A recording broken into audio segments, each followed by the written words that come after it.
in a world that feels like it's always on edge, everyone wants that feeling of security, right? Just knowing things won't completely fall apart. But like with all these new kinds of threats cropping up, you really have to ask, does that old idea, deterrence, does it still work? Can you still stop bad stuff just by making it too costly? That really is the big question, isn't it? I mean, for decades, deterrence was sort of the bedrock of international security thinking. Yeah. It's not a new concept, obviously, but how it applies today in the 21st century. Yeah. Well, that's being seriously tested and reimagined. Exactly. And that's what we're really digging into today. We want to unpack whether deterrence is still relevant, basically. Yeah. We'll look at its history, the different ways it shows up now, the challenges, and maybe even, hazard a guess about where it's going. We've got some great source material to draw on here. It gives a really broad picture. Absolutely. And it's key to remember deterrence isn't like a single thing. It manifests differently. You've got the huge scale of nuclear weapons, but then also the much murkier world of cyber conflict.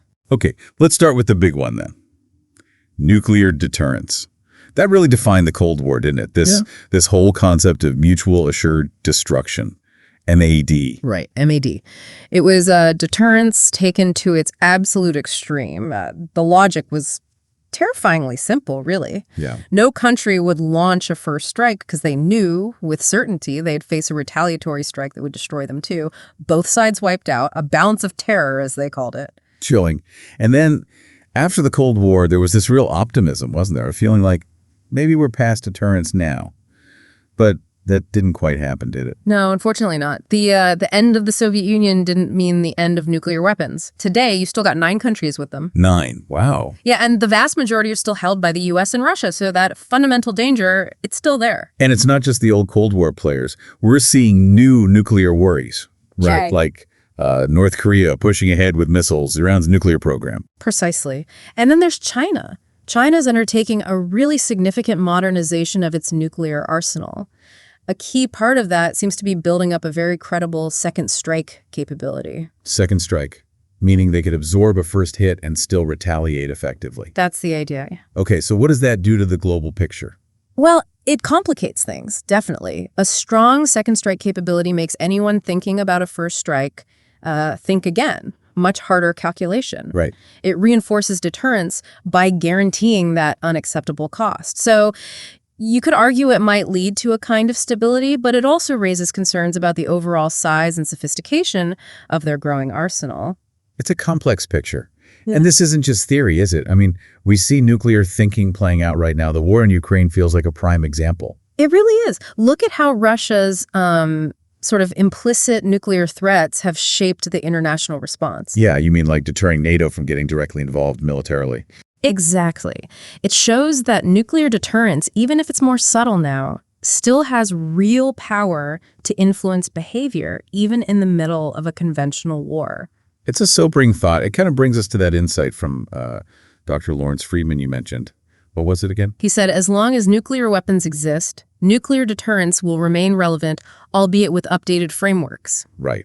Updated frameworks. It seems like we just have to deal with this reality. That quote nails it, I think. We can't just wish them away. The challenge is adapting how we manage their existence in this, more complicated multipolar world we're in now. Okay, let's shift gears completely then. Let's talk about the digital world. Yeah. Cyber deterrence feels like the new frontier, but wow, it seems so much harder to grasp than nuclear deterrence. That anonymity factor alone. That's a huge part of it, yeah.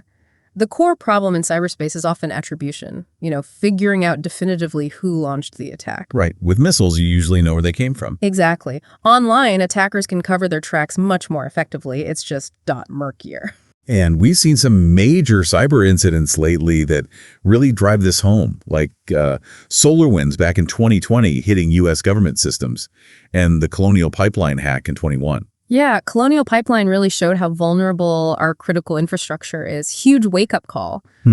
And things aren't getting simpler. More recently, we're seeing increasingly sophisticated tools, even AI-driven systems being used to probe defenses or launch attacks. It just keeps getting more complex. So, okay, if you can't always be sure who's attacking, How do you even deter in cyberspace? What are the strategies? Well, people are trying different things. There's deterrence by retaliation, basically threatening to hit back in kind. Tit for tat, cyber style. Sort of. Then there's deterrence by denial. That's about building really strong defenses, making attacks harder to pull off or less damaging if they do happen. Makes sense. And then there's public attribution. That's the effort to, name and shame the attackers publicly.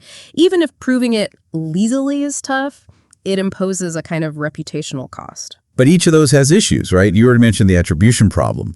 And are there even clear rules for cyber war? International laws. That's another big one. International law is playing catch up, really. And you've also got the asymmetry problem. Asymmetry, meaning? Meaning smaller players, even non-state groups, not just countries, can potentially cause massive damage to much larger, more powerful nations. It levels the playing field in a potentially dangerous way. Like a digital David and Goliath. You mentioned Estonia earlier, back in 2007. Why was that such a big deal? Estonia. Yeah, that was a real watershed moment. They suffered these huge, coordinated cyber attacks hitting banks, government, media, basically crippling the country online for a while. And nobody knew for sure who did it. It was never definitively proven, but the suspicion fell heavily on Russia following a political stat. It really showed the world, maybe for the first time on that scale, how much damage could be done purely through cyber means. And it was a major catalyst for NATO setting up its Cyber Defense Center, the CCDCOE. It proved a nation could be seriously harmed without, a single physical shot being fired. Really highlights how conflict itself is changing shape. Okay, so let's think about another tricky area. Terrorism and non-state groups. Deterring them seems, fundamentally different than deterring a country. Why is that? You're absolutely right. Traditional deterrence, like we talked about with MAD, assumes a rational actor weighing costs and benefits. If I do this, they'll do that, and that's too costly for me. Right. Survival national interest. Exactly. But many non-state actors, especially terrorist groups, they're driven by ideology. Their goals might not be about state survival or economic gain in the same way. The calculation is just different. Some might even welcome martyrdom. So the usual threats, we'll bomb you, we'll impose sanctions, might not work the same way.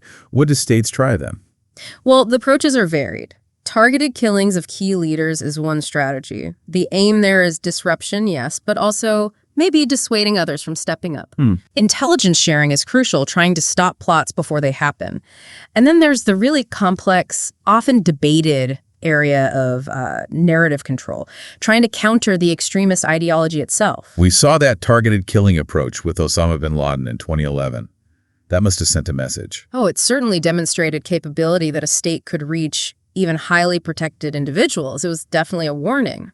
But did it end the threat? No. The ideology, the networks, they persisted. It shows the limits of that approach on its own. Because you're up against these other huge challenges, right? That idea of martyrdom you mentioned, the fact these groups are often decentralized, spread out. Exactly. And how easily they can use social media now to recruit and spread their message. It's tough. It reminds me of that quote from General David Petraeus, "You can't deter what you can't find." That really sums up the intelligence challenge, doesn't it? It does. Finding them, understanding them, it's paramount. Okay, there's like a constant struggle there. Wow. Now let's look, up, literally, space, and things like autonomous weapons, AI. These are creating a whole new deterrence headaches, aren't they? Oh, absolutely. Space is increasingly seen as a potential war-fighting domain. And AI, autonomous systems, they raise fundamental questions about control, escalation, strategic stability. We're really in somewhat uncharted waters here. What are we actually seeing happen right now, say, as of 2025? What are the trends? Well, we've seen the major powers, China, Russia, the U.S., demonstrate anti-satellite or ASE weapon capabilities. That signals a willingness to potentially target assets in space. Taking out satellites. Wow. Yeah. And AI is being integrated more and more into military systems for analysis, targeting, raising fears about machines making decisions too fast or escalating things unintentionally. Plus, countries like the U.S. and its allies are setting up dedicated space commands to handle these threats. So how do you even apply deterrence in space? What would that look like? It's tricky. One idea is making satellites harder targets, shielding, maneuverability. Another is responsive launch, being able to quickly replace anything that gets destroyed. Okay. And then you have things like treaties, like the Artemis Accords, trying to set norms for responsible behavior. But enforcing those is another story. It sounds like a bit of a free-for-all up there, almost. Like the Wild West, but in orbit, no clear rules of the road. That must be a huge worry for miscalculation. It absolutely is. The lack of clear norms, plus the fact that a lot of space tech is dual use, useful for civilian and military purposes, creates a real risk of misinterpretation, accidents, conflict spiraling out of control. Yeah. It brings to mind Leon Panetta's warning. The next Pearl Harbor could be a cyber or space-based attack. That's a really sobering thought. Okay, Yeah. so looking forward, it's clear deterrence has to change. It can't just be military might anymore. Which brings us to this idea of multi-domain deterrence. What's that all about? Multi-domain deterrence is basically recognizing that power and influence today operate across many areas, not just the traditional military ones. So it means integrating things like economic sanctions, diplomatic isolation, even information warfare into your deterrence strategy. Okay, so using different kinds of levers. We've definitely seen economic sanctions used a lot recently, like against Russia after the 2022 invasion. Exactly. That's a prime example. And diplomatic isolation, making a country a pariah on the world stage, can exert real pressure. Even using information strategically, like countering disinformation or shaping an adversary's perceptions, can be part of this broader toolkit. And looking even further ahead, what technologies do you see really shaking up deterrence in the future? Well, quantum computing is looming out there. If it becomes practical, its potential to break current encryption methods could be a complete game changer for cybersecurity and intelligence. Wow, okay. Advances in AI for prediction might make us much better at spotting threats early, which could strengthen deterrence. And we'll likely see more hybrid warfare blending conventional, unconventional cyber information tactics altogether. It sounds incredibly complex. So what's the key to managing all this? How do we make deterrence work in that kind of future? The thinking is moving towards what's called integrated deterrence. It's about a holistic approach, combining military strength across all these domains, land, sea, air, space, cyber, with all those non-military tools we talked about. Okay. And crucially, doing it in close coordination with allies, bringing in the private sector where relevant, working through international institutions. It's about creating this complex web of disincentives. The joined-up approach, basically. Makes sense. Yeah. Now, we've talked a lot about how deterrence could work or should work, but let's be honest, it's not perfect, right? There are criticisms. Oh, absolutely not perfect. It's a strategy built on risk. A huge concern is always escalation. Your attempt to deter could actually provoke an arms race or push things closer to conflict. Right, like a miscalculation. Exactly. There's also the danger of relying too much on deterrence, maybe neglecting diplomacy or other ways to resolve conflict. And as we discussed with terrorism, it just doesn't work well against actors who aren't making rational cost-benefit calculations in the way states might.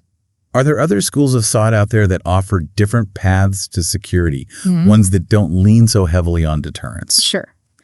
You have strong arguments for disarmament, particularly nuclear disarmament, as the only real path to long-term peace. Get rid of the weapons altogether. And then there are, diplomatic realists who, while they understand power matters, really emphasize ongoing negotiation, building trust, strengthening international laws and organizations as the primary tools for managing conflict. Okay. So pulling it all together, it feels like, despite all the flaws, all the challenges, all the changes, deterrence in some form is still a really fundamental piece of the global security puzzle. I think that's fair to say. Whether it's the nuclear threat, potential cyber retaliation, economic pressure, these forms of deterrence are still actively influencing how states and even some non-state actors behave. It's still part of the calculation. And it sounds like in this messy, interconnected world we live in, figuring out how to do deterrence smartly, adaptably, that's going to be absolutely crucial for trying to prevent conflict and keep things stable. Precisely. The specific tactics, the technologies, they'll keep evolving, no doubt about that. But that core idea, trying to dissuade bad actions by making the consequences too high, that seems likely to remain central to how nations think about security for the foreseeable future. Well, this has been incredibly insightful. Thanks for walking us through such a complex topic. Really appreciate it. My pleasure. It's a vital conversation, and one that's definitely not over. No kidding. And speaking of evolving threats, here's something maybe for you, the listener, to chew on. Given how connected everything is now, cyber, economy, infrastructure, how might a major disruption in one area, say a big cyber attack, unintentionally spill over and escalate things in a completely different domain, like conventional military conflict? It's definitely something to think about. That's a great question. And for anyone wanting to go deeper, the sources we looked at raise other key points too, like how do we adapt deterrence for autonomous weapons? What's the role of alliances like NATO or ASEAN now? Can deterrence even work for things like future climate-related conflicts? Lots more to explore there. Absolutely. It's a field that's always changing, and getting a handle on these core ideas feels more important than ever. Thanks again for listening to this deep dive.